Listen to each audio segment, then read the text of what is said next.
that Dr. Polycarp Kusch was a member of our physics faculty for 10 years, from 1972 until his retirement in 1982, first as Eugene McDermott Chair and then as Regental Professor. He came to the University of Texas at Dallas to help build a new university in a cotton field near Dallas, a university that from the outset was destined to be not quite like the ones that were in existence at the time, and this was immensely appealing to Dr. Kusch. Dr. Kusch was born in Blankenburg, Germany in 1911. He was educated at Case Western Reserve University and the University of Illinois.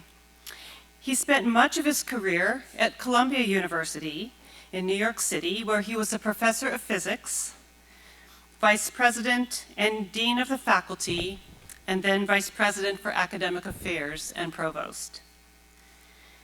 In 1955, while at Columbia, Dr. Polycarp Kusch was awarded the Nobel Prize in Physics with colleague Dr. William Lamb for their contributions to the knowledge of the atom. In collaboration with another Columbia physicist, Dr. Henry Foley, Dr. Kusch conducted experiments to precisely determine one of the electron's most important physical properties, the magnetic moment. This work has been instrumental in the development of new technology, including magnetic resonance imaging, or MRI.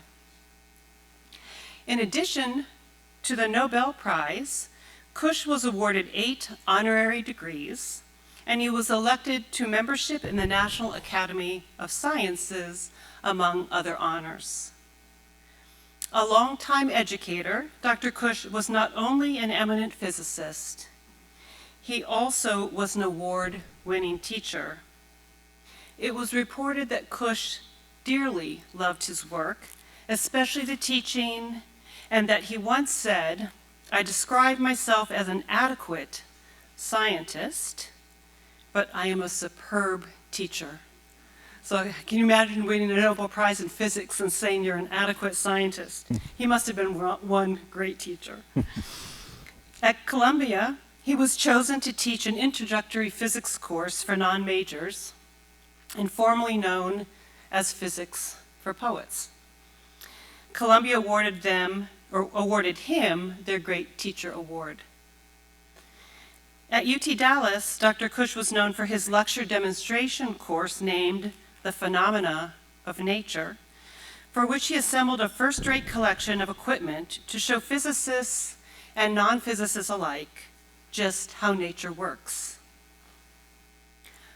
Following Dr. Kusch's retirement in 1982, and to honor him, the University of Texas at Dallas established the Polycarp Kusch Lecture Series, and each spring since 1985, with the exception of 2020, due to COVID-19, one of our esteemed faculty colleagues has delivered a lecture with a theme related to the concerns of the lively mind. At this time, I would like to recognize the former Kusch lecturers who are here today. I see them in a row right in front of me. Would you please stand to be recognized? Our Kusch lecturers.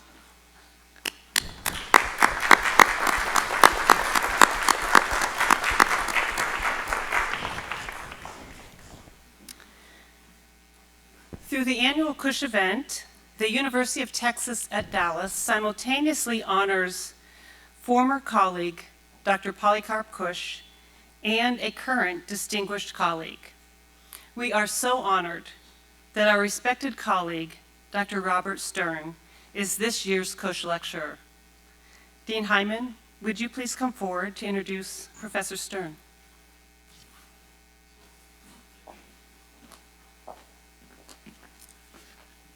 Thank you, Provost Musselman, and thank you all for coming today. As the career of distinguished scientist Dr. Polycarp Kusch came to an end in 1982, so began the 40-year career of another here at UT Dallas. This afternoon, I have the pleasure of introducing my Department of Geoscience colleague and the 2022 Kusch Lecture speaker, Dr. Robert Stern. Professor Stern has had a commendable teaching and research record that is enviable by any measure. From his work on metamorphic petrology and plate tectonics to the innovative work he has done with earth science animations and sustainable energy, allowing our students to connect with the geologic phenomenon in Africa, Saudi Arabia, Iran, and parts of the South Pacific. From his small town roots in Oroville, California, Dr. Stern has an identifiable performance standard that has promulgated his stature globally in geosciences. You'll see that today. Notable awards include being a Fellow of the Geological Society of America, American Geophysical Union, and most recently, a AAAS Fellow. Dr. Stern received his undergrad degree from UC Davis, his doctorate at Scripps Institute of Oceanography, and a postdoc at Carnegie Institute for Science in Washington, D.C. He's also been a visiting scholar at Stanford, Caltech, and ETH Zurich. Bob has served UT Dallas in a number of roles, both at the school and the university level, but some notable ones are he was department head of geoscience from 1997 to 2005, director of Global Magmatic and Tectonic Lab and the Geoscience Studios, also co-director of the Permian Basin Research Lab and Geoscience Microimaging Lab. To keep his creative energies flowing, he's working in the emerging multidisciplinary field of biogeodynamics and is editor-in-chief of International Geology Review. The support of students is near and dear to Bob's heart. Understanding uniquely how many struggle with feelings of inadequacy and anxieties about their future. As graduate advisor for geosciences, chair of the campus accessibility committee, and member of the graduate affairs committee in the School of Natural Science and Mathematics, Bob continues to make a positive difference in the life of our students to this very day. I am delighted and ask that all of you join me in giving Dr. Stern a warm welcome on this almost Earth Day, which is tomorrow.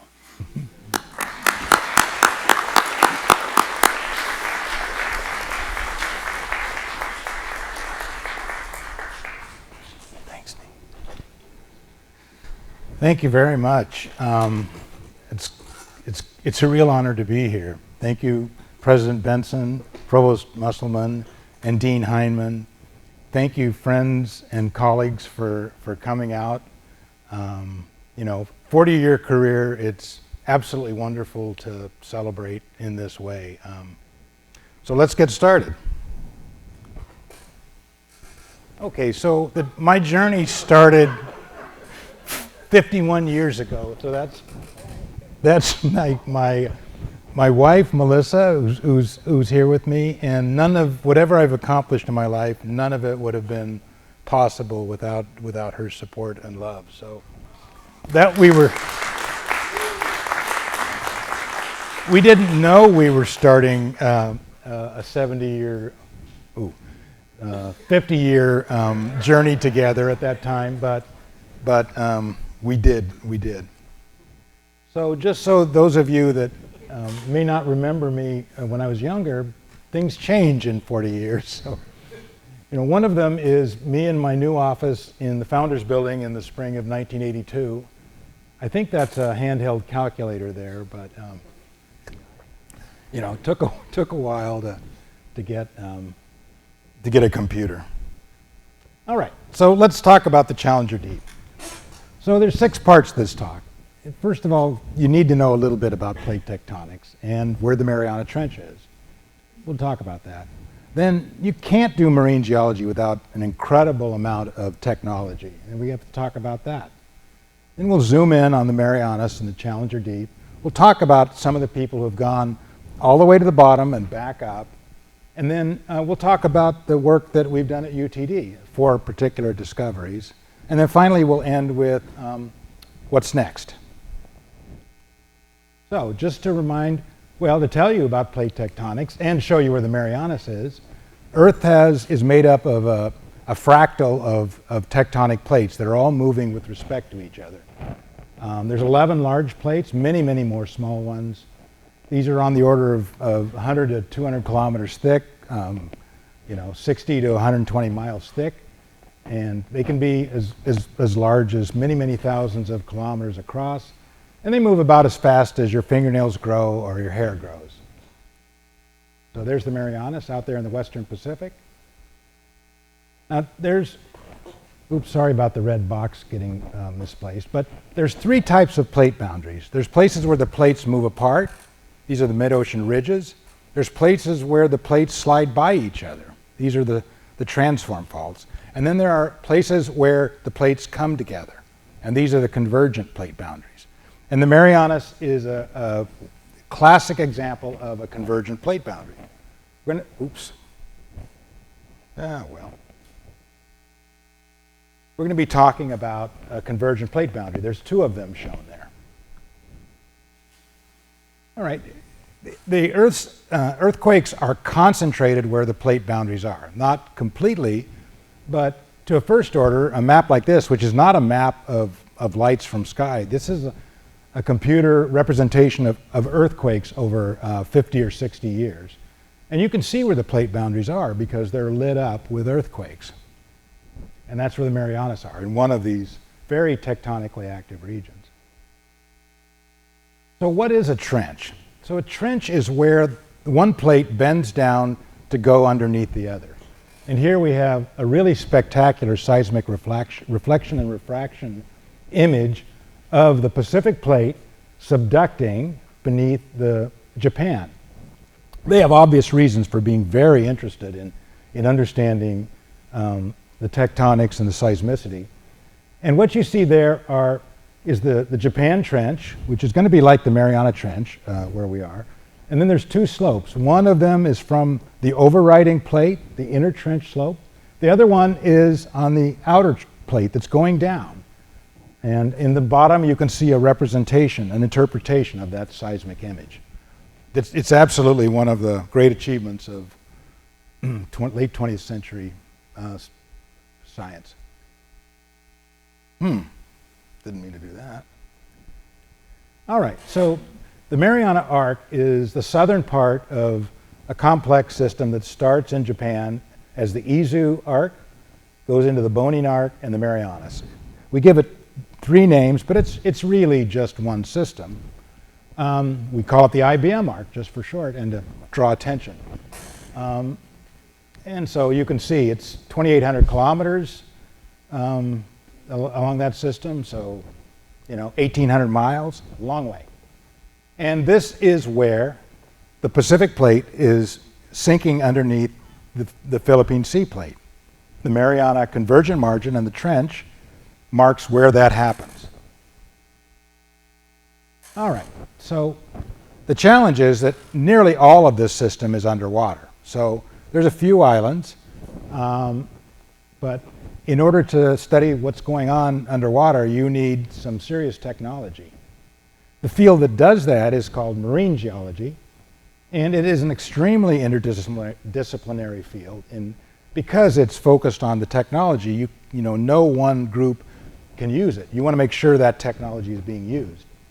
And the key technologies are sonar, GPS, and some kind of thing to go to the bottom. So let's talk about sonar first. The sonar was, as so many marine technologies, came from military necessity. Sonar was invented in World War I and made better in World War II for the purpose of detecting submarines. And it was very quickly adapted, like many military technologies in the oceans, by scientists. So previously, what you'd have to do is take a wire with a lead weight on the bottom and slowly pay it out until you felt the bottom underneath you, which is something when you've got several kilometers of wire out. You can't do it without a lot of training. And that would take hours to go up and to back. But once they had sonar, they realized we can tell how far the bottom is in just a few seconds. We send out a ping, we listen to its echo. And it's very simple. So you send out a ping, you listen to the echo, the depth is equal to the time that it takes times the velocity divided by 2, because it has to go down and back. And we know velocity of seawater very, very well. So that's one of the first published diagrams of echo sounding. Now, that's fine to be able to know where the bottom is right beneath you, but what you really want to know is what the lay of the land is down there. And for that, you have to use a late 20th century technology called swath mapping. So this is a multi-beam sonar. The ship is moving. Those are sonar pulses going out.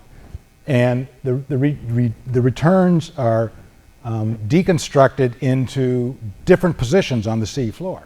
So you can map in real time a swath of seafloor underneath you.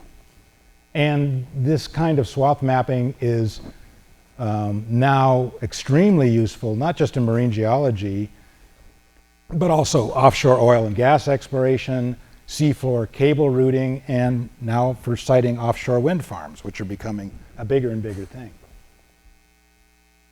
All right, just to give you an idea of how challenging it was to know what's underneath you with single channel echo sounding versus swath mapping. Here is something we did in 1980 and published in '84. So that is a submarine volcano. You can see its outline. There's a little scale there, and you can see it's a steep-sided volcano with a central crater. And that's a single crossing. So in order to figure out what this thing looked like, we had to run sort of a pattern back and forth, trying to figure out where the peak was, and then put all of those pieces together. I think it looks like there's about 10 different tracks in there. And at the end of a day or two of doing that, you could put it together and come up with a rough map of this volcano. That's very, very time consuming. So what's changed everything is what I like to call the 21st century marine technological trifecta. So some of you may or may not know what a trifecta is, but in horse racing, picking the horse that comes in first, second, and third is winning the trifecta pays very well. It's very hard to do.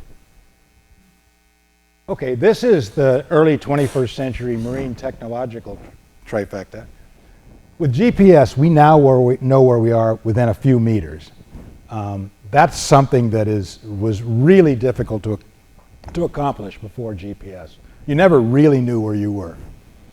Number two is routine swath mapping. We can basically say, okay, we want to dive somewhere here, but where exactly? Let's run the ship overnight and figure out the best place to put down the instrument package. And number three is Seafloor Technologies, which include two things. One are manned submersibles. Alvin is a very famous one. Another one is seafloor robots, like there's different ones, but probably most of these ROVs are used in the Gulf of Mexico, having to do with something with oil production. So here's an example of how much things have improved for us. So this is a volcano in the Marianas we worked on in the late 80s. And the technique that I showed you for that other volcano, just going back and forth, just not showing the patterns there, probably took 2 days to do that. And in that dashed red box, you're looking at the detail you can get with a swath map in a matter of maybe an hour. It's that much improved. Okay, swath mapping, GPS. You also need one of these things. This is the RV research vessel Yokosuka. It's a Japanese research vessel. And the key thing about a research vessel is it has a good A-frame. And that is a good A-frame. And it is being used to put the Chinese manned submersible, the Geolong, into the water. And the Geolong is actually got better diving capabilities than the American and Japanese research submarines. It can go deeper, which is a real issue in the Challenger Deep. But you need pretty calm seas because it is really very difficult to launch and, more importantly, recover the submarine if it gets the seas get rough. So this is the one we use. This is called the Shinkai 6500. Shinkai is Japanese for deep sea. And you can see the portal where the crew of three, one scientist and two pilots, and then all of the equipment in front used to photograph and collect samples, and the baskets it goes into. Now, it's not only people going down in submarines. In many ways, instrument packages are better because what happens is you can basically cable all of the information up to the ship, and anybody that's in the ship can see what's going on the seafloor. Whereas when you're in a submarine, there's only 3 people that really can see what's going on. This is one we use. It's called Yokosuka, after the research vessel I showed you. And it's a deep tow, YKDT. And it's pretty small as these things go. You can see from the hands on it. But it's got 3 videos, 1 digital camera. Lights are an issue down there. And then a little mini dredge, so we can actually get a few samples back with it, that's what geologists want. We want some rocks, which, by the way, put some up there if you want to see some. All right, so this is the kind of 10 days or 9 days of sea. So we were doing 2 things. One is we had the Shinkai diving when the seas were calm, and the other is we had the deep tow package for when it got rougher. And here are just slices of the different days. And you can see the day that we said, okay, we can dive with Shinkai, and the days where we went, okay, let's put the other thing down. It's too rough. All right, so this was a cabled instrument package we used in 2008 to study some submarine volcanoes. It's an ROV, a remotely operated vehicle. It's called the Hyperdolphin 3K because it can go down as deep as 3,000 meters. That's not very good for the Challenger Deep, but there's a lot of targets in the IBM Arc where 3 kilometers is quite useful. And here we are launching it in pretty rough seas. So much more comfortable launching the instrument package in rough seas than the manned submersible. All right, so we've got our research vessel with our GPS locations. We've got swath mapping capabilities. And we've got something to go to the bottom, either a manned submersible or an ROV. Let's use them to study the geology around the Challenger Deep. So one more thing you need is a team, and this work is intensively team-oriented, and it's multiple teams. So for example, with the Shinkai, you've got the ship's crew, right? Keep the ship moving, keep the engines running, get food on the table. Then you've got the Shinkai team. The scientists don't run Shinkai. You don't want that to happen. It's a trained team of people who know this instrument inside out. And then the scientists show up and stay for a few weeks. Okay, that's one we did in 2011, 2012, and four people from the scientific team were from UTD. 3 of them students, and 1 of them Ignacio Pojana. All right, just let's look at the Marianas just to get a sense of the scale, so that lest you think that all of the problems have been solved. Basically, the Marianas would extend from somewhere in Brownsville and pretty much all the way to St. Louis, all underwater with very, very small exceptions. There's a lot of work that needs to be done there. So this is the seafloor. Now we're getting close to Challenger Deep. You can see the red arrow pointing to it. And so we're just looking at the Mariana system. So that's 600 miles, right? Dallas to Houston, 240. So we see the main elements of this convergent plate margin. We see the Mariana Trench. We see the Mariana Arc, where the volcanoes are. We see the Mariana Trough, which is confusingly named because it sounds like the trench, but it is not the trench. It's a very fundamentally different geological entity. And then the West Mariana Ridge, which is a fossil arc that was split apart from the main arc when the Mariana Trough formed. So let's go down to the south and talk about the Challenger Deep. First question is, where's that name come from?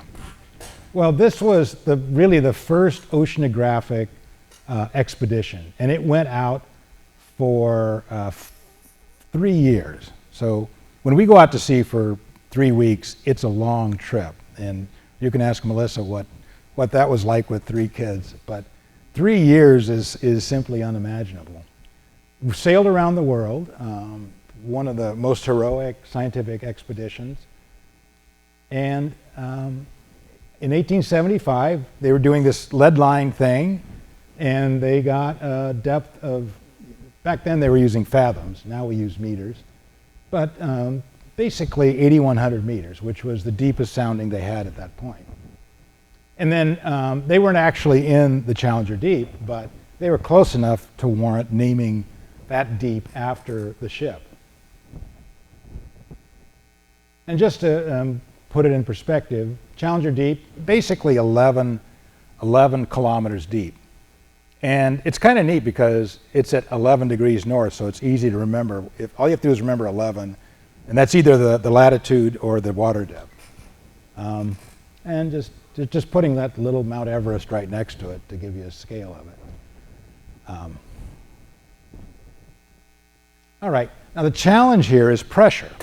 So at sea, you're trying to have fun, but the captain usually is more worried about safety than whether or not the scientific crew has fun. But he doesn't mind if we take some of our ramen noodles or coffee cups and put them in a bag, tie them to the submarine or the ROV and send them down. And so what people like to do is, get a cup and, write something on it, and then it gets greatly shrunk because of the tremendous pressure. So, here we are in 1 atmosphere pressure. In the ocean, every 10 meters is another atmosphere. So by the time you get to 11 kilometers, you've got 1,100 atmospheres of pressure on you. And it's a tremendous amount of pressure. So that's one of the technological challenges with exploring these deeps is things don't work well under pressure. The Woods Hole had a really interesting ROV that could go down to 11 kilometers. One time they were working on it in the Tonga Trench, and all of a sudden it was like, where'd it go? It had probably imploded under the pressure, and you think twice before building another one. All right, so here we are back in the Challenger Deep. Now, people have gone down to the bottom of it, and there's a particular interest in going down to the bottom and coming back up for the same reason people like to go to the top of Mount Everest, because they've been there. And these are the first people that did this. In 1960, this was called a bathyscape. We don't call anything bathyscapes anymore. They're manned submersibles. But basically, that big thing was filled with gasoline for buoyancy. And then the pressure vessel where those two guys were is that little thing underneath. And it was a little harrowing. It took 5 hours to go to the bottom. And after they passed 9,000 meters, one of the outer plexiglass windows cracked. And that's not something you want to see when you're going down. And the pressure's increasing. But it was only the outer plexiglass window that cracked. All right, since then, we've had 2 more submarines and many more people do it. So James Cameron was the first in 2012, and then Dallas's own Victor Vescovo did it in 2019. Each of them designed their own submersible and to go to that place. Since that time, several more people have come, and so Vescovo's submarine, the limiting factor, has been used quite a few times by different people for different things. And now the Chinese submarine has gone down as well. Most of, the last one was 2021. I found that in Wikipedia, so it's probably being updated frequently. All right, so let's talk about what UTD did. We don't go down to the bottom and back up. We study the rocks, and there are some interesting rocks and things to discover. So these are 4 highlights of things that we've done. The first thing is the white sediment that is at the bottom of the Challenger Deep. It's made up of broken skeletons of small single-celled organisms. The second thing that we've discovered is there's a boundary between the crust and mantle. And it's exposed in the inner trench wall, the northern side of the trench. The third thing is there has been submarine volcanic activity near the Challenger Deep. And the fourth thing is there are submarine vents and chemosynthetic life at great depth. Now you'll see people talk about the strange life in the trenches. There isn't much life in the trenches, except where you find a submarine vent. Those are like oases on the seafloor, but they don't advertise themselves, these in particular. Let's take them one by one. The white sediment at the bottom of the Challenger Deep is made up of broken skeletons of small single-celled organisms. So this is from a National Geographic. It's a little fuzzy, but even if it was sharp, you wouldn't see much either. So 1960, bathyscaphe Trieste reached the bottom and remained there for 20 minutes before ascending. Don Walsh, who was one of the pilots as we landed, a cloud of sediment was stirred. This happened with all of our dives, and usually after a few minutes it would drift away. Not this time. The cloud remained for the entire time on the bottom, and it showed no signs of moving away. What is this white stuff? So we were able to lay hands on a sediment core. So a sediment core is you just take an empty tube and usually by just the force of gravity, you've got a lead weight on top, stick it into the sediment. And the sediment is not strong, so it will take it, and then you pull it back up, and you get all the layering in the sediment. You can see the nice layering in that top core. It looks better than the one in the bottom core. It's about 1 meter. So Ignacio Pujana looked at these sediments using the UTD Geoscience scanning electron microscope and found out that these were diatoms. So there's a particular species, I'm not even going to try to pronounce it, but diatoms, most of us know it because that's the kind of stuff you use in your swimming pool filter to filter out the stuff. Diatomaceous earth, or at least when I had a pool, that's what we did. These are single-celled plants or phytoplankton, so just fragments of them that you could see. So that was cool, That's what's at the bottom, is a sort of a snowy white thing, basically broken shells of billions and billions of diatoms. All right, now another exciting thing is that it's relatively easy, to find the boundary between the crust and the upper mantle. Now, you might go, well, who cares? And the answer is, we know that the Earth has got these, 3 or 4 spheres nestled inside of each other. We're here on the crust. There's 2 kinds of crust. There's oceanic crust and there's continental crust. We're obviously on continental crust. And underneath us, both oceanic and continental, is the upper mantle. Now, underneath that is the core, which we're never going to get to, but it would be nice to get to see the mantle in place. We want to study it. So, there's 2 ways to go to the mantle. So one way would be to drill. And the Russians have drilled years ago about 11 kilometers deep in the continental crust. That's about a quarter of the way down. They weren't even close to the crust mantle boundary. But the oceanic crust is only 6 kilometers thick. If they could have drilled that 11-kilometer hole in the oceans, they would have easily gone into the mantle. It's not possible to take that same technology. We do drill into the oceanic crust, but the deepest drill hole anybody has made for science in the oceanic crust, and no oil company is going to drill oceanic crust, there's no oil in it, is about 1.5 kilometers. Again, about a quarter of the crust. So we're never going to drill to the mantle, but maybe we can find it exposed. So this would be very interesting to see what the bottom of the crust looks like and what's underneath it. Okay, now what I've got up there for rocks are examples of crust and mantle. So the oceanic crust, which is what the Marianas were dealing with, is made up of 2 main kinds of rocks. Chemically very similar, but they look different because one of them is fine-grained and the other is coarse-grained. The fine-grained one comes out as lava, and so everything cools very quickly before any crystals can form, whereas the coarse-grained one cools slowly, and so you get very large crystals like you see there. So they're not the kind of rocks that you're really going to be want to display, but they are scientifically very interesting. Now the mantle is quite different. The mantle is made up of a rock called peridotite. So some of you may know about the gemstone peridot. That's where the word comes from. ITE is rock, rock made of peridot.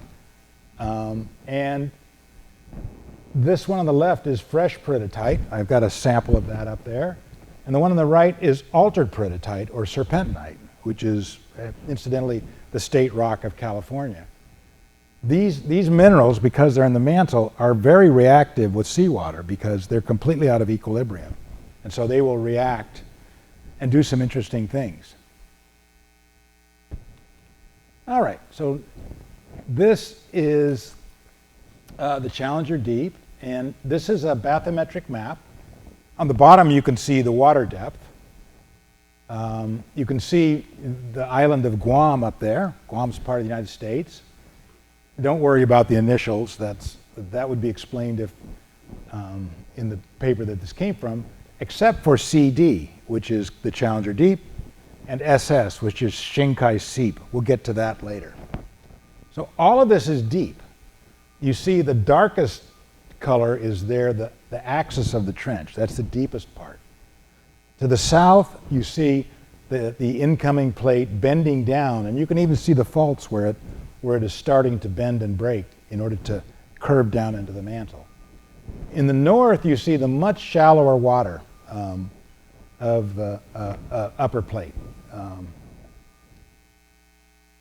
And most of this is very deep, right? The mean depth of the ocean is about 3,700 meters. So that's pretty much everything in the light blue and yellows and reds. That dark blue is unusually deep. But that slope, that inner slope, is exposed, and with either an ROV or a manned submersible, we can study it. So this is a traverse we made, basically to figure out where is the crust mantle boundary. And you can see it labeled there in the dashed line. And above the dashed line are crust, and those names don't mean anything, but they're crustal rocks, like basalt. Below the dashed line, it's all peridotite. It's all mantle rock. So basically, at about 5,800 meters water depth, we can see the mantle. That's it's hard to get to 5,800 meters under sea level, but it's a lot easier than drilling to it. And the other thing I want to draw your attention to is the Shinkai Seep, which is that little poorly drawn clam and little tower with stuff coming out of it. We'll talk more about that. The Shinkai 6500, which can dive to 6,500 meters, can only get us about down a little bit more than halfway to the bottom of the Challenger Deep.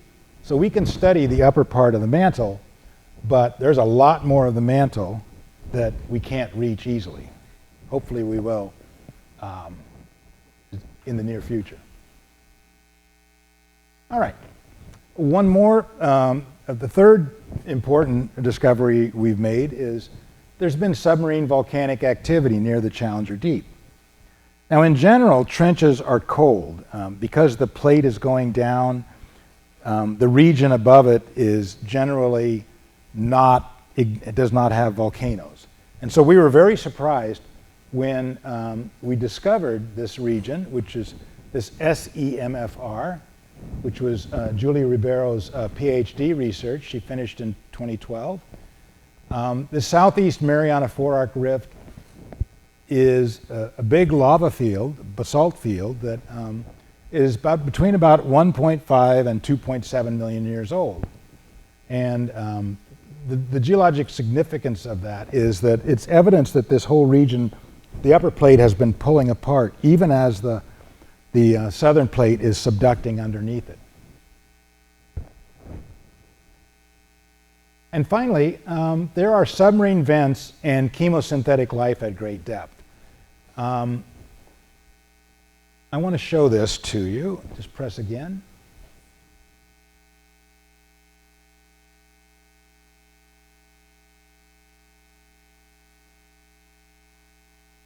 Those are chimneys They're not like the chimneys you see usually on Discovery Channel, which are spewing out a lot of black smoke, actually finely dissolved sulfide minerals.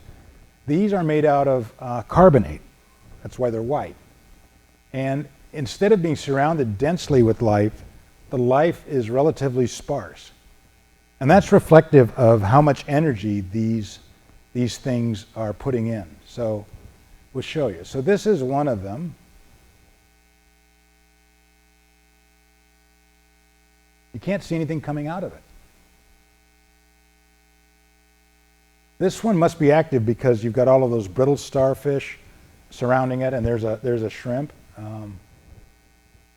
oblivious to us. There's something coming out of them if life is around them. So one of the things you want to know is how long does it take for something like that to form? And the answer to that is good question. But one of the things we can do is like, okay, let's come back next year. Let's break a piece off and come back exactly to it and see what changed. So that was a place maybe you didn't see the part. This one you'll see better. So you'll see that a little place where we break off a piece.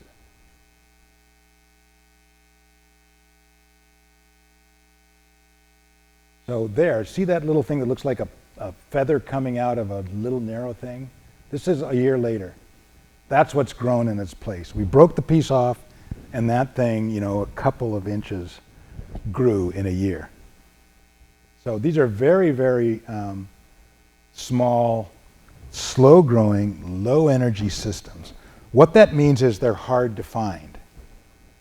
So we stumbled on this one. The big hydrothermal systems that put out all of the particulate matter, those things are easy to find because they put out so much energy, so much material, that there are tools that you can send to the bottom without going to the bottom and find them. But these, you can't find them except just stumbling on them, which is exactly what we did. We stumbled on that. All right, so what are we going to do next? What's next for UTD studies of the Mariana Trench and Challenger Deep? Well, another expedition, and it has been scheduled on this ship, the Thomas Thompson, which is run out of the University of Washington. It's part of the United States Oceanographic Research Fleet, which anybody who writes an NSF proposal and gets it funded that needs a ship, they will get a ship. So, needs a paint job. This is going to be the team. So Ignacio, who's here with us today, will be the chief scientist, and two more senior people, Yasu Hara from Japan and Matt Laybourne from Canada, will be on. Now, another important part of this is there's going to be 3 junior scientists. So these are young, promising scientists who've never been to sea. And so what we wanted to do is come up with a proposal and a project where they would be involved going to sea so they could see how to do it, so they could write their own proposals to come back in the future. And so we've got Emily Chin from UC San Diego, assistant professor, Veronica LaRue from Woods Hole, assistant researcher, just promoted to associate, and Nick Dygert from the University of Kentucky, assistant professor. And that will be in June. What are they going to do? So we're going to use the Woods Hole ROV Jason Medea to sample and examine 9 cross-sections of crust and upper mantle during a 23-day expedition. So these 9 sites will be distributed along 220 kilometers of the trench slope above the Challenger Deep. So there's the area in red. That is it blown up over there. The stars are the several locations of traverses, and we'll probably spend 2 days, a day and a half or so at each of these, working slowly up the slope to see, well, number one, can we find the crust mantle boundary, collecting rocks for study in the laboratory, and of course trying to see if there are other of these vents that we can discover, stumble across. So that's a very exciting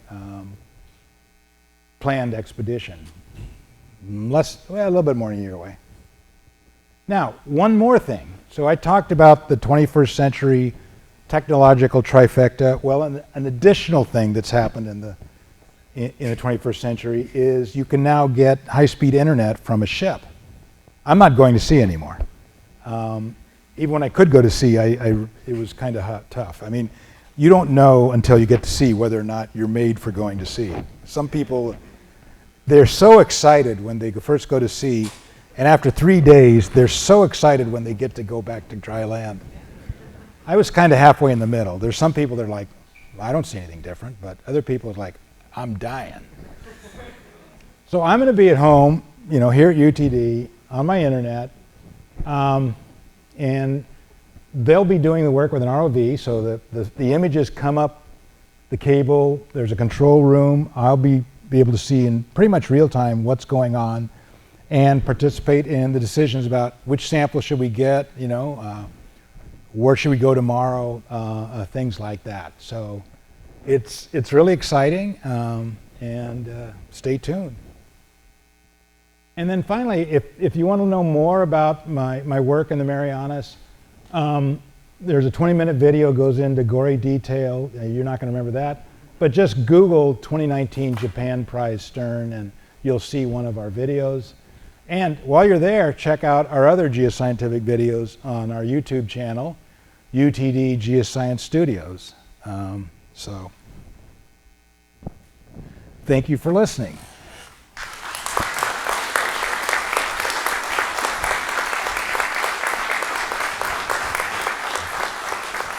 And I guess we take questions, or I don't know the time, but any questions?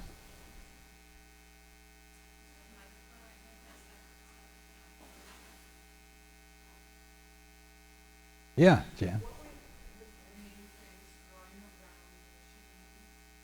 Well, at that depth, there's no photosynthetic life, right? Light doesn't penetrate more than about 200 meters. So these are basically, most of what we saw was brittle stars, the things with long spindly arms. There's also bacterial mats. So a big part of studying around these vents is microbiology. There's tremendous variability in the bacteria and archaea that live around these things. The interesting thing about bacteria is they are so adaptable. They can basically take any energy source and turn it into the stuff they need. It could be, now these systems, what they're doing is they're putting out hydrogen by the breakdown of the mantle rocks. And that hydrogen is used by another group of bacteria to make methane. And that methane is coming out of these vents, and that's what the bacteria are using. It's sort of a two-stage process, but the microbiologists can explain it to us in gory detail. Right, Juan? So there's life there, but life scales with energy. We've got this incredible energy source in the sun, so life is just, once it gets going, it just takes over the planet. But down there, if there's no energy source, there's no primary productivity, which means the secondary animals don't have anything to eat, and so it's a desert down there, except for where you have these vents. And then all of a sudden, it's like an oasis in the desert. It is an oasis in the desert.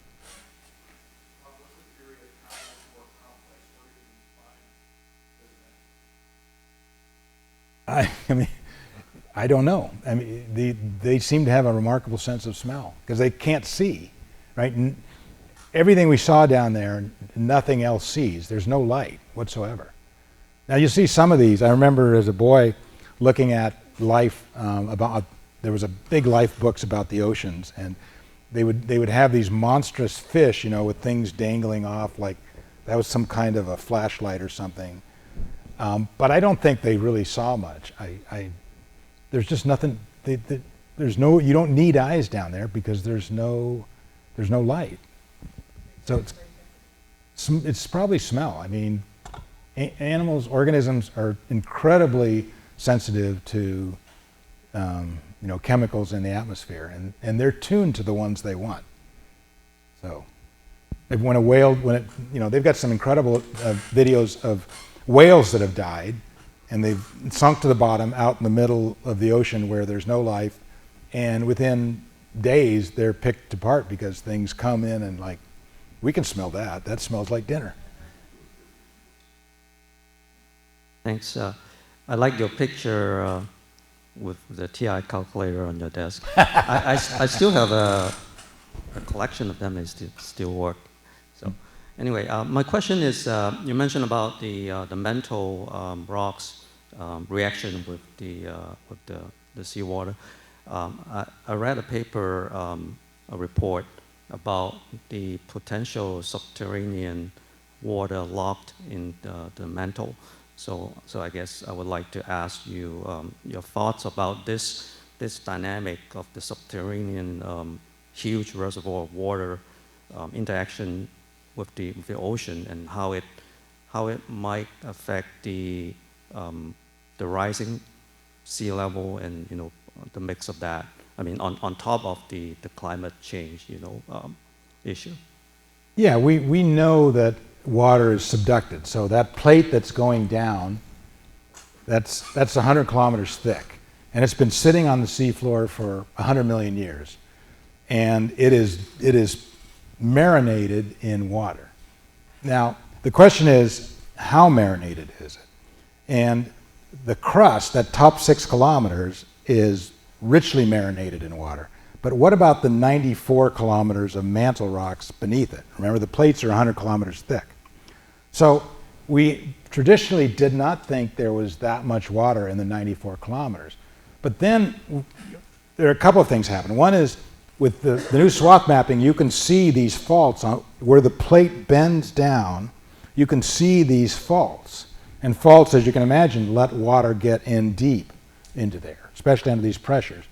And then the other thing we started noticing with improved earthquake locations is that there are earthquakes that occur 50 kilometers in that slab, which is unusually deep. And so that suggests that the breaking, right? Earthquakes are related to breaking of rocks. Those rocks broke down to 50 kilometers, which means that maybe the water can get in down to 50 kilometers. So if that's true, then the entire upper half of the mantle part of the plate that's going down is exposed to water, and mantle rocks are very reactive to seawater. So that has been largely substantiated because you can see it in seismic velocities of the plate. If you add water to mantle rocks, it changes its velocity. It slows it. It makes it slower. And so if that's true, this cold slab is carrying water that's as deep as 50 kilometers into the plate. It's unlikely that all of that is lost. A lot of it is lost as the plate goes down. The plate sinks back into the mantle. We can trace it down to 1,700 kilometers with mantle tomography. We can only trace it down to 670 with earthquakes, but it goes deeper. And we don't know how much of that water is lost shallow and how much of it is brought down. Now, the mantle is composed of 3 layers. So there's the upper mantle, the transition zone, and the lower mantle. The minerals in the transition zone have been demonstrated to be able to absorb up to 1%, maybe 2% water. And so that's where they think these subducted plates are going and leaving their water in that part of the mantle. And that's experimental petrology, seismology. Yeah, so there's definitely water that's being taken out of the mantle by subduction slabs, but it's a small rate. The challenge with melting ice is it happens very fast. You can put a tremendous amount of water by melting an ice sheet. You can't raise sea level as much as by other ways, but 200 meters, you probably can raise sea level by 100, 110 meters by melting all the ice on the planet. And that can happen very, very quickly. Simply a matter how fast the ice melts. I don't think subducting water is going to have any significant effect on the kinds of issues we're concerned about with melting ice sheets and rising sea level. But good question.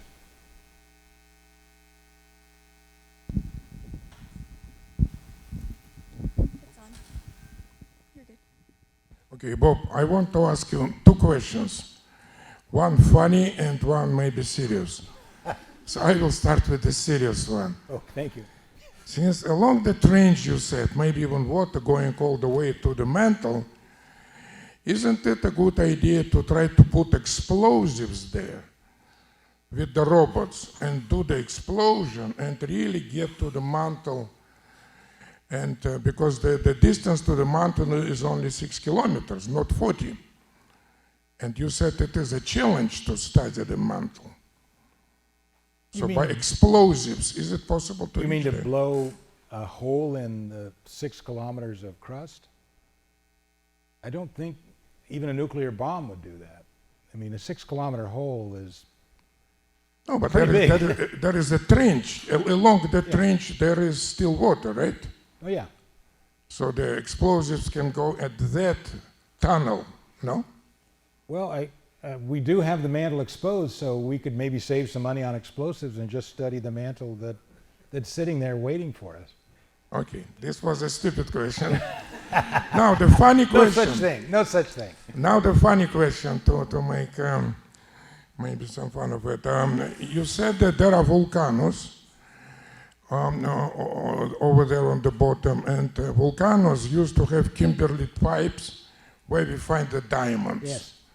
Maybe we can find a big diamond. No. No, those have to be on the old continents in order to have diamonds. So if anybody finds kimberlite pipes with diamonds in the oceans, they will be famous. Okay. Good. Thank you.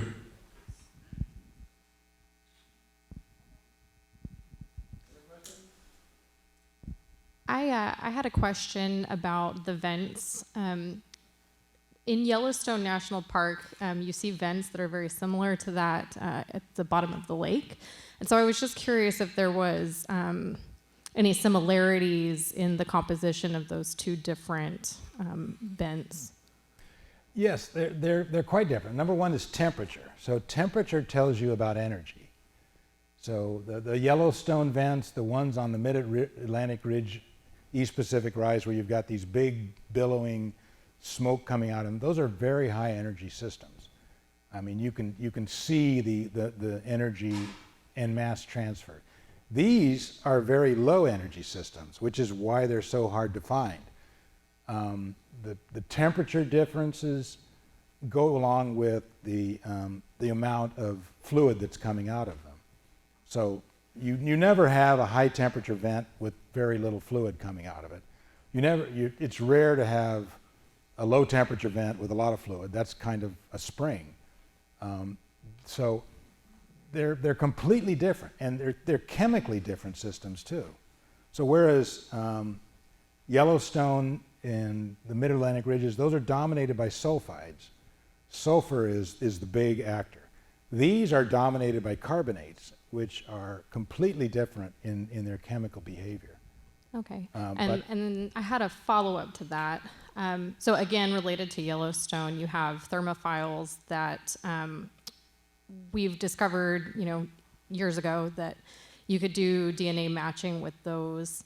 Is there anything maybe usable in those small organisms that you've found in the trench that could be used for other scientific purposes? I assume so, but I don't know because I haven't followed the microbiology. We published a paper on basically the chemistry of these chimneys, and there may have been a paper published about the microbiology, but I don't recall it. And even if I did, I probably wouldn't get it right. Okay, thank you. I think we need to draw to a close because we're at 3 o'clock. So Yeah. please thank Bob again for this fantastic journey. Thank you.